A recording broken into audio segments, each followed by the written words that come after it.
Welcome to Mercenta Tutorials. Mercenta is an innovative, secure, and easy-to-use platform that empowers sourcing teams to deliver breakthrough results.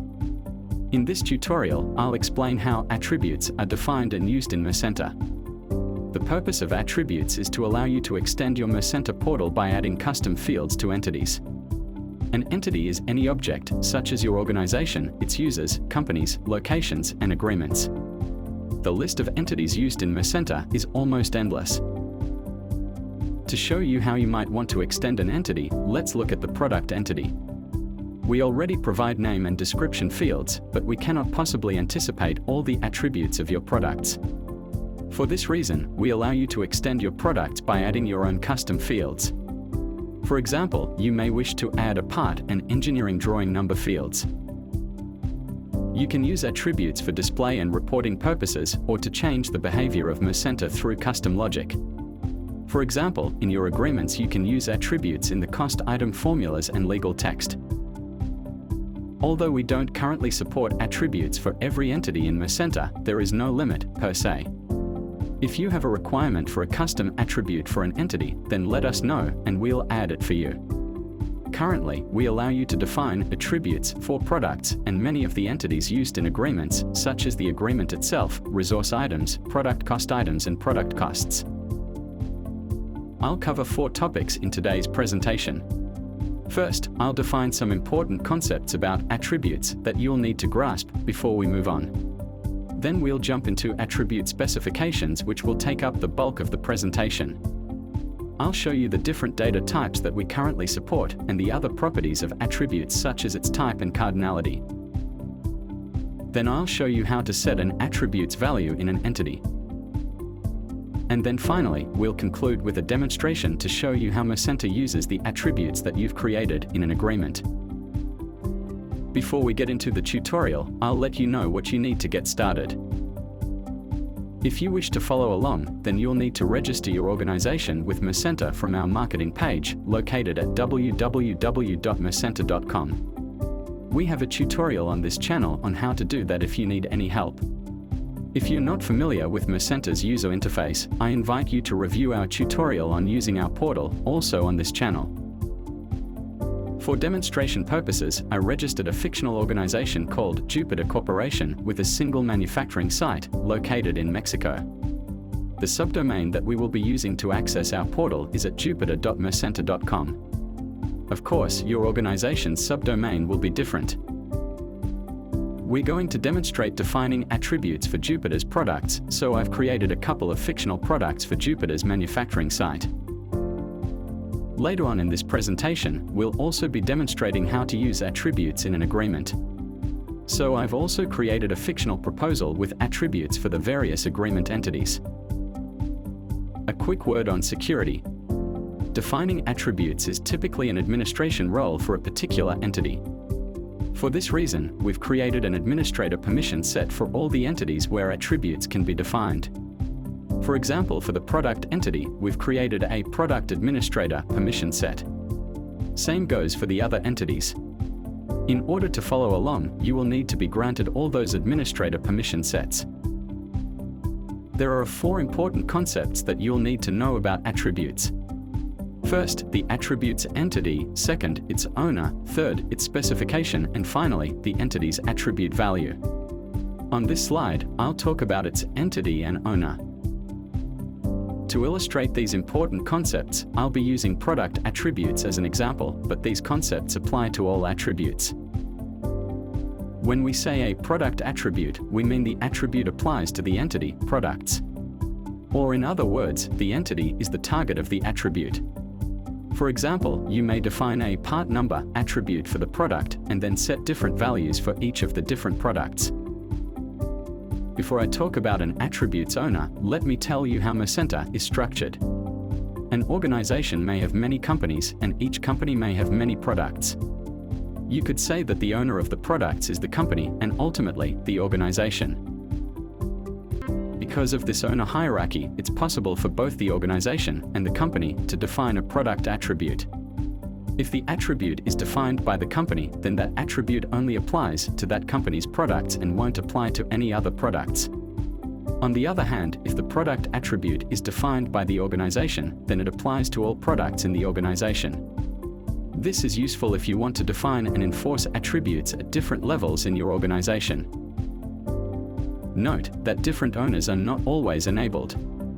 If you have a requirement for a wider or narrower scope that is not currently provided, then let us know and we'll add that scope for you. Now that I've covered the attribute owner and entities, let's talk about specifications.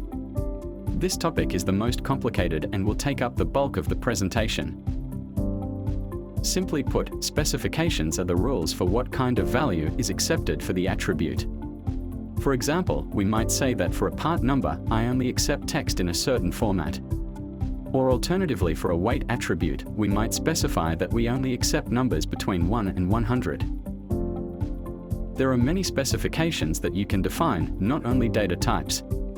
Over the next few slides, I'll also cover property types, cardinality, ranges, precision, length and pattern specifications. The most fundamental specification is the data type. At the moment, we support numbers, text, and Boolean data types. In future, we plan to also add dates, images, documents, geolocation, and calculated types. Numbers include any positive or negative natural number, such as integers and decimal values. If you choose a number type, you must also specify its unit of measure, which I'll get into on the next slide. Text data can be any alphanumeric data in any language and any alphabet. Text can also include numeric or date data, but these values can't be used for any arithmetic. For example, you might want to store the reference number 6732 as text data since it's not used in any calculation. Finally, Boolean data types are the most simple, only true or false is possible. If you choose a number data type, then you'll need to specify its unit of measure. The unit of measure could either be dimensionless, which is commonly used for ratios and percentages, or any other unit from one of the official metric or imperial systems, or even an industry-specific unit. Using the official systems as an example, kg means kilogram in the metric system, and lbs means pounds in the imperial system. But we don't enforce any particular nomenclature. We leave it up to you to be consistent. For example, you could easily use kgs for kilograms, but we don't advise doing that, especially when an official unit already exists.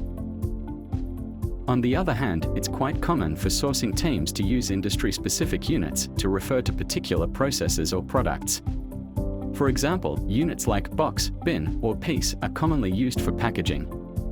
If you're sourcing sheet metal fabricated parts, then KS or kilo stroke is commonly used and means 1,000 strokes of a press machine. Units are case sensitive, so capital K and kg is not the same as the all lowercase version. In these slides, you'll notice that I'm displaying units surrounded by square brackets just so you know that I'm referring to units of measure. You shouldn't use square brackets in your units. Following a consistent system is particularly important if you're performing arithmetic calculations. Mercenta will automatically parse your units using a technique known as dimensional analysis to produce a result. For example, if you multiply speed, say in meters per second, by time in seconds, Mercenta will calculate the product of the two as distance in meters. Compound units, or units composed of other units, can be separated either with a dot or space for multiplication or a slash symbol for division. For example, kg.m and kg space m are equivalent and both mean kilogram meters. For division, meters/second means meters per second. Note that there are no spaces before or after the slash. You can also chain slashes together. For example, USD per ton per stroke could be written as USD/ton/stroke. Exponents can be specified with a caret symbol achieved by pressing Shift-6 on most keyboards. For example, you would represent the unit for area or square meters in the metric system as m-2. Negative exponents can be represented with a negative number. For example, the unit for speed, which is meters per second in the metric system, would be written as m(s)(-1). Or you could avoid using exponents and negative numbers by inputting meters/second. Now that we've covered the basics, I'll hand you over to Natasha, who will show you how to define new attributes for the products in our fictional company, Jupiter. Thanks, William. For this demonstration, I'll show you how to create attributes. I've navigated to the portal of our fictional organization, Jupiter Corporation, located at jupiter.mercenta.com, signed in, and landed on our home page. You'll notice that we are currently running version 0.8 of the software, and that we're in a beta release. In these early stages of the application, we are making a lot of changes. If the changes are anything more than aesthetic, I'll update this tutorial. Let's view the product attributes for our manufacturing site by clicking Organization on the main menu. Then click Companies, then Plant A, and finally click Products under the Configuration section. You should be comfortable navigating around our portal. It's pretty intuitive, but if not, we've uploaded a tutorial on how to use our portal, also on this channel. Notice that 2 wire harness products have been added to our manufacturing site. The attribute section located here on the company's product menu indicates to you that the owner of this attribute is the company. Let's create our first product attribute by clicking the plus icon to the right of the attribute section. And then key in a name when the form loads. Attribute names must be unique for the entity, irrespective of the owner, and are limited to 50 characters in length. For the part number, I'll choose the text data type, and then I'll click the Save button to create the attribute. Once created, the portal will automatically open the edit form. The data type can't be changed once it's created, so choose wisely. If you accidentally create an attribute with the wrong data type, then the only solution would be to delete it and recreate it again. I won't touch the specification section until after William has provided more instruction on these fields, but in the meantime I'll update the description and help text. These fields are both optional. I recommend that you use the description field to provide more information, such as the purpose or usage of the attribute. The help text field should be used to provide instructions for users who will provide values for this attribute. In this case, since the attribute will serve as the link between Mercenta and our company's ERP system, I'll tell future users to get the item number from SAP. I'll set this attribute as mandatory because of this reason. When we check this field, it means that the user must provide a value. Leaving it empty won't be allowed. When I'm done, I'll click the Save button to save my changes. Then I'll create another attribute by clicking the same plus icon in the attribute section. This time, I'll create a number type, representing the net weight of the product. Since it's a number type, a unit of measure will need to be provided. I'll uncheck the dimensionless checkbox and then key in kilograms per each for the unit. Once the edit form loads, I'll again input a description and help text, but this time leaving the mandatory checkbox unchecked, because let's assume that the net weight is optional. Once saved, I'll create a Boolean attribute with the name ROHS, which means that the product must comply with the Reduction of Hazardous Substances regulations in the EU. Now that I've created attributes with the 3 data types, I'll also add a few more so that I can demonstrate how to configure the specifications later. But this time I'll speed it up since you've seen me do this already.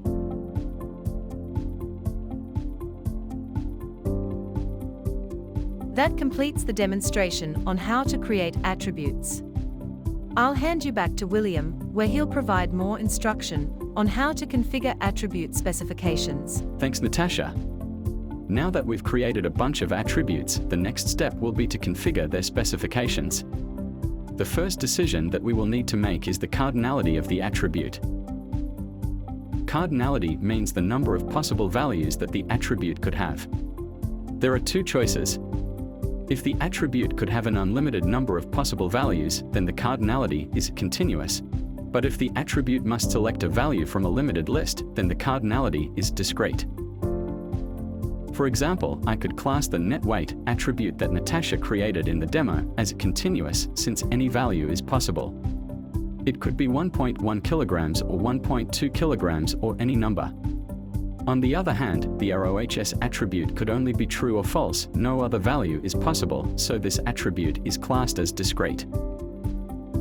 The second decision that you will need to make is the property type. If an attribute's value is fixed for all entities, then the property type is constant, but if it changes for each entity, then it is variable. In most cases, variable would be your default choice, but there are some cases where constant property types are desired. This could occur where you need a fixed conversion factor like grams per kilogram, or where you need a placeholder, which may be changed to variable later. Another case is in the rare instance where the owner and entity are the same, for example for agreement attributes. In this case, the only possible option is constant since there is only one entity anyway. When you create a constant attribute, you will also need to provide its value at the same time. If you choose a number type and set the cardinality to continuous, then you can further constrain the range and precision of the attribute's values by setting the minimum, maximum, and scale. The minimum and maximum values need little explanation because they simply constrain the range of possible values between those limits if they are set. For example, if you set the minimum to 5, then only values higher than 5 will be allowed. Same goes for the maximum. The scale, on the other hand, is a little more complicated. It defines the maximum number of decimal places that are allowed. For example, if you set the scale to 0, then only integers like 0, 1, 2, 3, 100, and so on are allowed. If you set the scale to 1, then 1 decimal point of precision is allowed. In this case, 0.1, 0.2, and so on.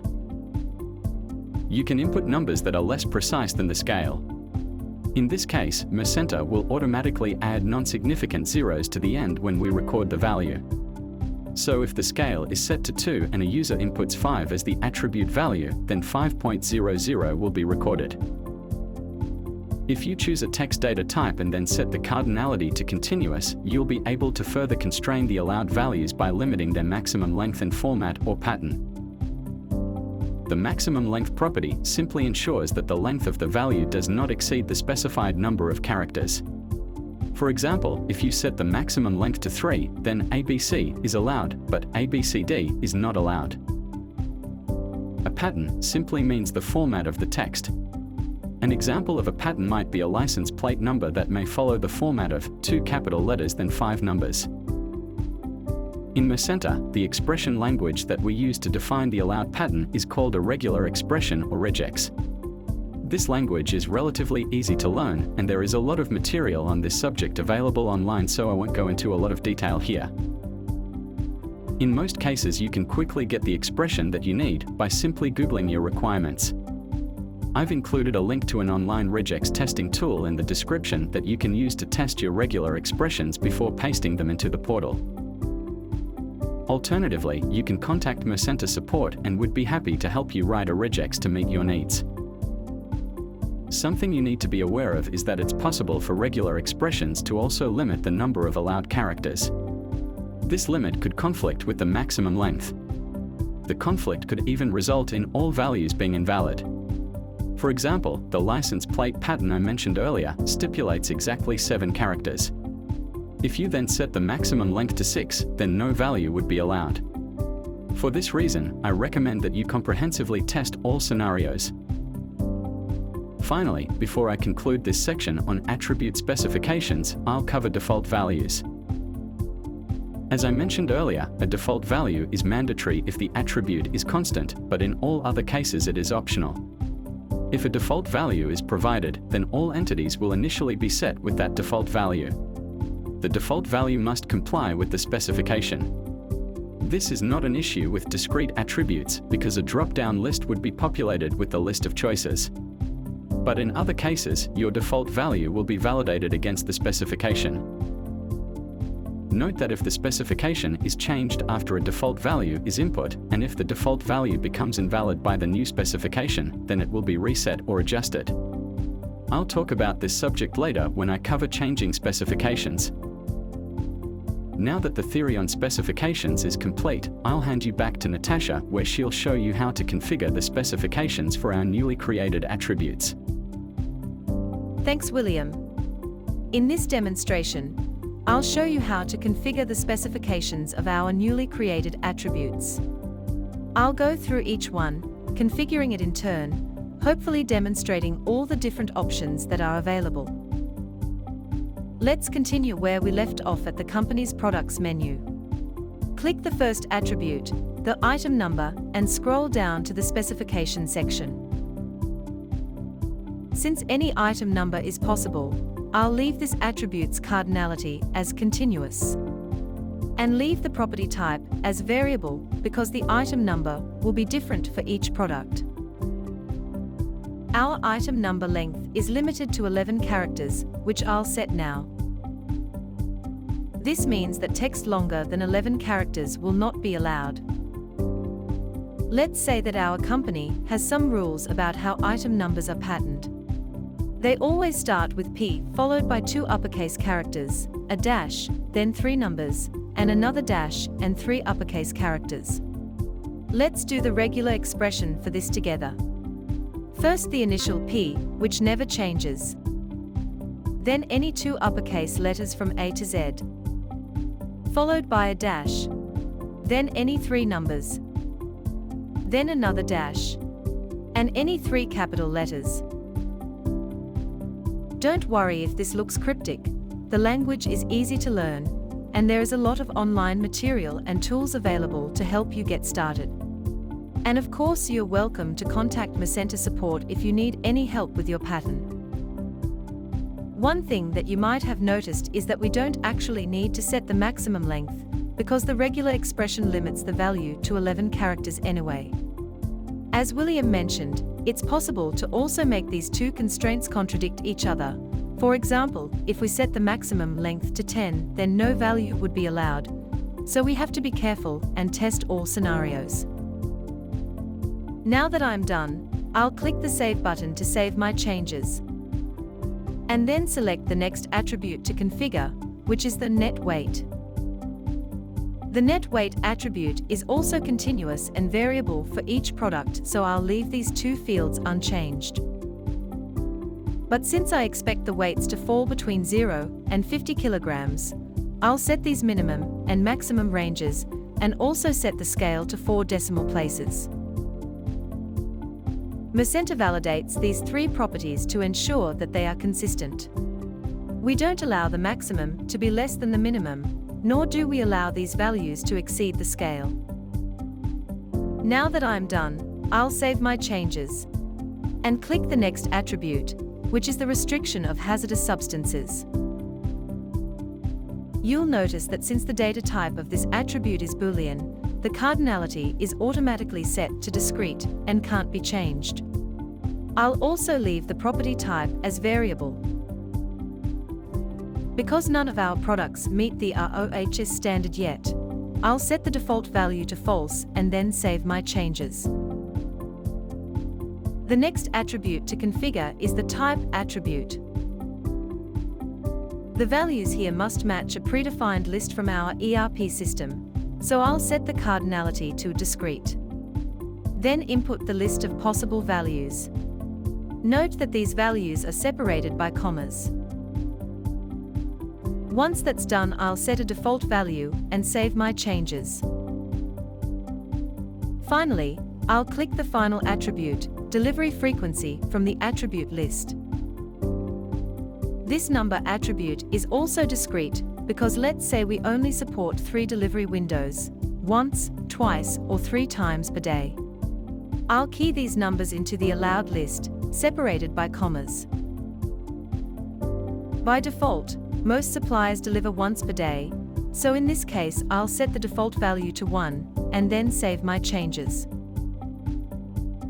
That completes the demonstration on setting attribute specifications. Thanks, Natasha. Now that we've created and configured the specification of our product attributes, the next step is to actually set the values for our products. When an attribute is created, a corresponding attribute value is also automatically created for all the entities. Similarly, when you remove an attribute, Mercenta also removes all its corresponding attribute values and anywhere else that that attribute is used. This includes any reports and formulas. For this reason, you need to be careful when removing attributes.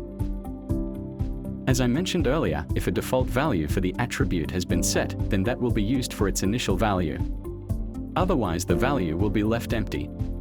If an attribute is mandatory, then a validation error will be displayed if it's empty. Let's head back to the portal, where Natasha will demonstrate how to set the values for the attributes that she created earlier. Continuing where we left off at the company's products menu, it's now time to start using the attributes that I created earlier. To save time, I'll only set the values for the first product, the power lead. Once the form loads, I'll scroll down to the section where the attribute values have been created for all the attributes which I added earlier. Mercenta highlights the fact that the field is an attribute by displaying the tag icon next to the attribute name. You will also notice that continuous attributes are rendered as text boxes and discrete attributes as drop-down lists. Number attributes also display the unit of measure next to the field. Attributes where the default value has been set have already been pre-populated. Also notice that a human-readable form of the specification is included below the attribute's value. As I mentioned earlier, Mercenta validates the values that you input against the specification that you set. To demonstrate this, I'll input invalid values for the item number and weight attributes. These errors will be cleared when I correct them.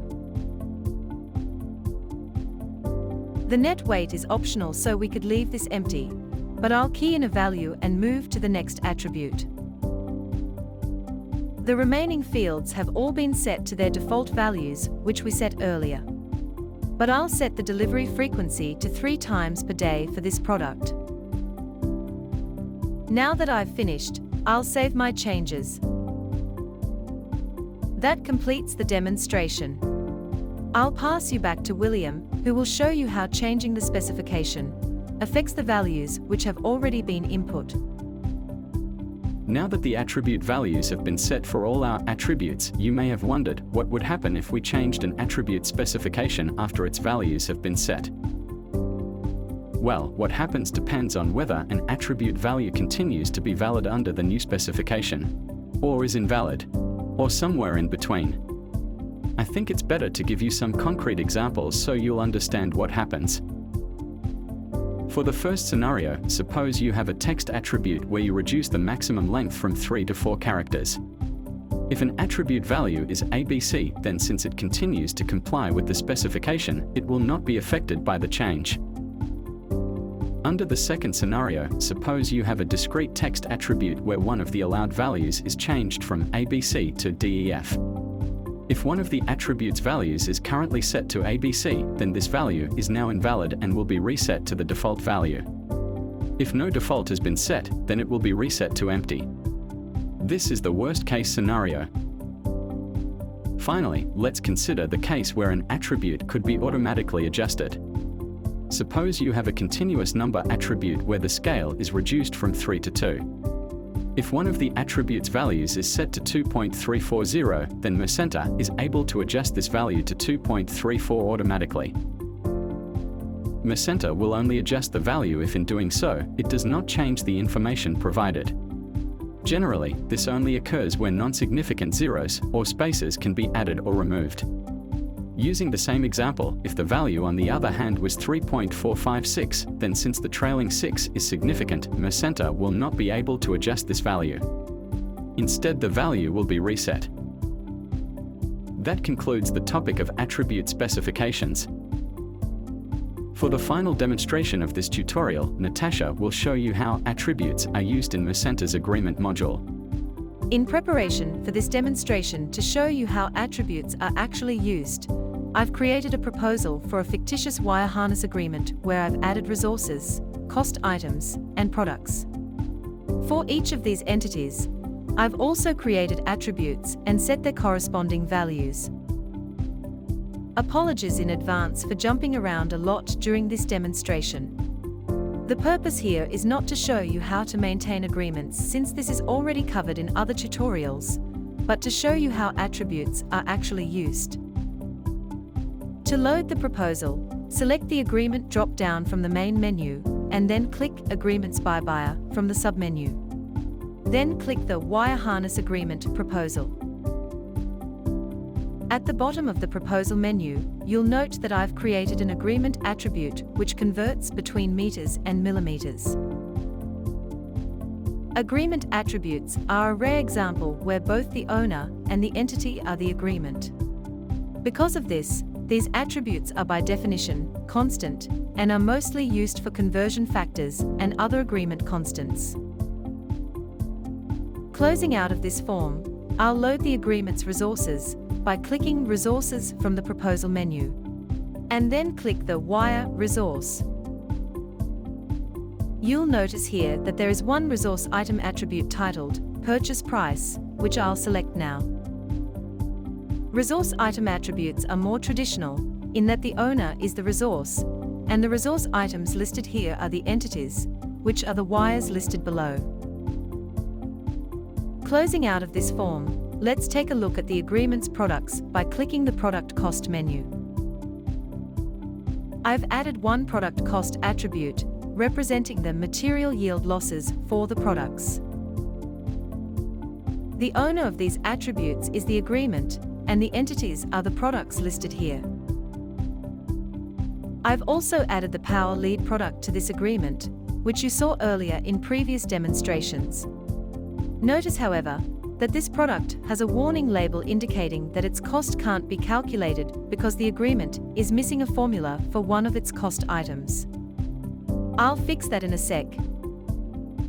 Closing out of this form, let's now head over to the agreement's cost structure by clicking the Cost Structure menu item. We only have one cost item listed here, representing the cost of the wire in the assembly.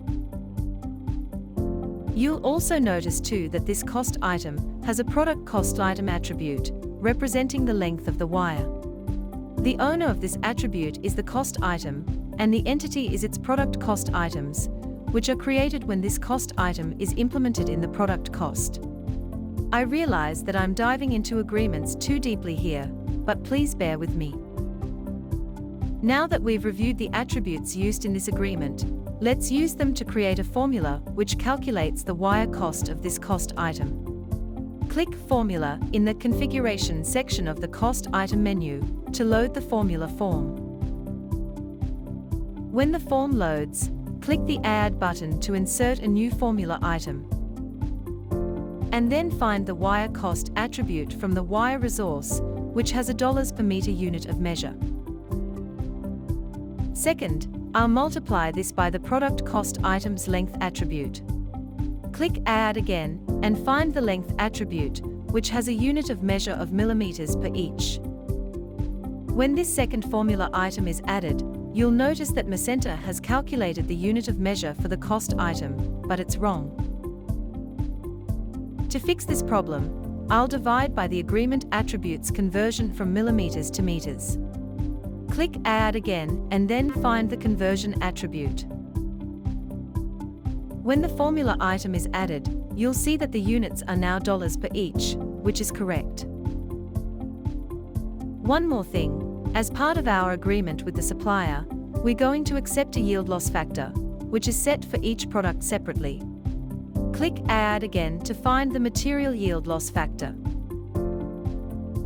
This won't change the final cost item's unit of measure, since it's dimensionless. Now that we're done here, let's take a look at the agreement's products again to see how this formula has been used to calculate its product cost.